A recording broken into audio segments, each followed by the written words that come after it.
चलो लिखो डिक्टेशन 80 शब्द प्रति मिनट। Ready start. अध्यक्ष महोदय, मैं राष्ट्रपति जी के भाषण पर धन्यवाद के प्रस्ताव का समर्थन करने के लिए खड़ा हुआ हूँ, किंतु बहुत बात ऐसी हैं जो उनके भाषण में नहीं आई हैं। यह बातें आ भी नहीं सकती थी क्योंकि समय का अत्यंत अभाव था। इस संबंध में मैं भी बहुत कुछ कहना चाहता हूँ, किंतु समय का अभाव मेरे पास भी है। इसलिए मैं सबसे पहले मुख्य बातों पर ही अपने विचार प्रकट करना चाहूँगा। Paragraph change. सबसे पहली बात जो मैं इस सदन के सामने रखना चाहता हूँ वह देश की रक्षा से संबंधित है।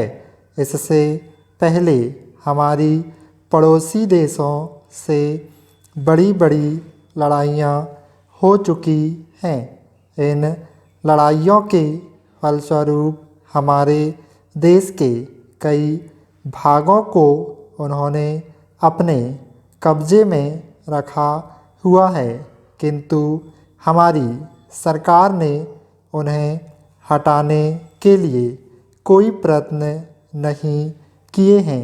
केवल बातें ही बातें चलती हैं। मैं चाहता हूँ कि इस बारे में भी सदन की पूरी स्थिति स्पष्ट होनी चाहिए।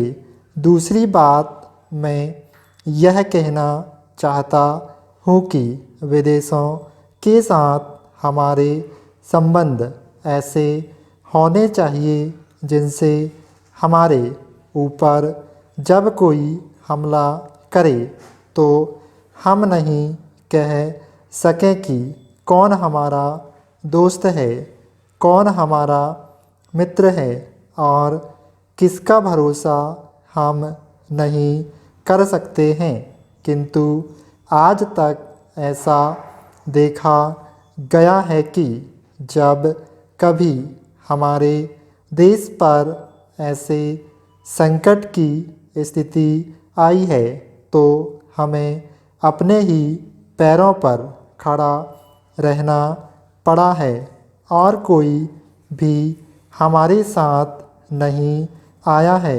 जिन देशों को हम मित्र कहते हैं उन्होंने कुछ ऐसी व्यवस्था कर रखी है जिससे भय लगता है। ऐसे मित्र देशों के जहाजी बेड़े भी हमने हिंद महासागर में बढ़ते हुए देखे। पहले भी एक देश हमारा घनिष्ठ मित्र था और उसे हम अपना भाई मानते थे, किंतु बाद में हुई घटनाओं से ऐसा अनुभव हुआ कि राजनीतिक में किसी भी मित्रता का संबंध स्वार्थों से अलग नहीं हो सकता। इसलिए मेरा अनुरोध है कि सभी लिहाज वाली बातों को छोड़कर हमें अपनी सुरक्षा की व्यवस्था पर पूरा ध्यान रखना चाहिए। इसके अतिरिक्त मैं यह भी कहना चाहता हूँ कि हमें अपनी नीति को बनाए रखना चाहिए तथा छोटे बड़े सभी देशों के साथ अपने संबंध मैत्रीपूर्ण रखने चाहिए।